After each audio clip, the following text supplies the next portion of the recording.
చెరువుకు సంబంధించిన భూమి మరి కొంతమంది అధికారులతోని కొంతమంది నాయకులు మరి కబ్జా చేయడం జరిగింది.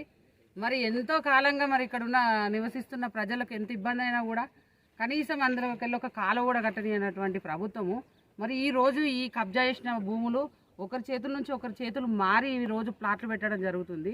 ఇది ఎంతవరకు కరెక్ట్ అని అడుగుతున్నాము. మేము ఎంఆర్ఓ ఆఫీస్లో కూడా చెప్పడం జరిగింది. ఇంతవరకు కూడా వాళ్ళు మరి ఎలాంటి స్పందన లేకుండా ఉంది. మున్సిపాలిటీ కూడా మేము ఒక అప్లికేషన్ ఇవ్వడం జరిగింది. మరి ఈ ప్లాట్లు పెట్టడం వల్ల ఎవరు నష్టపోతారు అనేది ఒక్కసారి మనం ఆలోచించుకోవాల్సిన విషయం.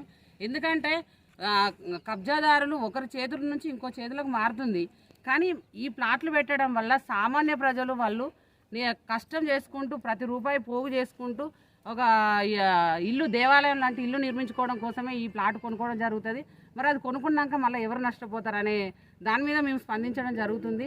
మరి ఇది నా వార్డు కిందకి వచ్చిన అన్ని వార్డు ప్రజలు నాకు సమానమే కాబట్టి సామాన్య ప్రజలు ఏ ప్రజలైనా కూడా ఎవరైనా కూడా ఒక ఇల్లు కావాలనే ఆశతోనే ఇది కొనుక్కుంటారు. కాబట్టి అలాంటి అన్యాయం ఆ ప్రజలకు జరగద్దని మేము ఈరోజు ముందుకొచ్చిన నా వార్డు ప్రజలతోని మేము ఎంతో ఒక చిన్న జెండా ఎత్తుకోవడానికి ఒక గద్దె కట్టుకొని ఇవ్వనటువంటి ప్రభుత్వము ఈరోజు ఇవాళ ప్లాట్లకు ఎలా సహకరిస్తుంది.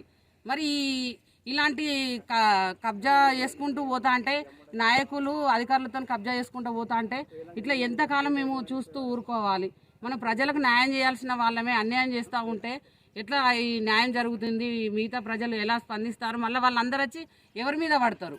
ఈ ప్లాట్ కొన్నాక వాళ్ళకి అన్యాయం జరిగినాక మళ్ళీ వాళ్ళు ఎవరి దగ్గరకు వస్తారు.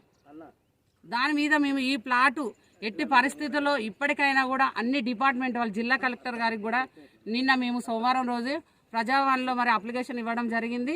వాళ్ళు కూడా స్పందిస్తామని చెప్పడం జరిగింది. ఇరిగేషన్ డిపార్ట్మెంట్ వాళ్ళకు కూడా ఇవ్వడం జరిగింది. ఎంఆర్ఓ ఆఫీసులో కూడా ఇవ్వడం జరిగింది. మన మున్సిపాలిటీలో కూడా ఇవ్వడం జరిగింది. మరి ఈ అధికారులంతా స్పందించి మరి మన ప్రజలందరికీ న్యాయం చేస్తారని ఒక నమ్మకంతో ఇవాళ మేము ప్రెస్ మీట్ ద్వారా తెలియజేస్తున్నాం. పోరాడతాం, ముందుకు నడుస్తాం. మేము ప్రజల కోసమే ఉన్నాం కాబట్టి ప్రజల పక్షాన్నే న్యాయం ఉన్నది ఇక్కడ మేము ఉంటాం కాబట్టి ప్రజల పక్షాన్నే ఉంటాం కాబట్టి దేనికైనా సిద్ధమే ఉంటాం.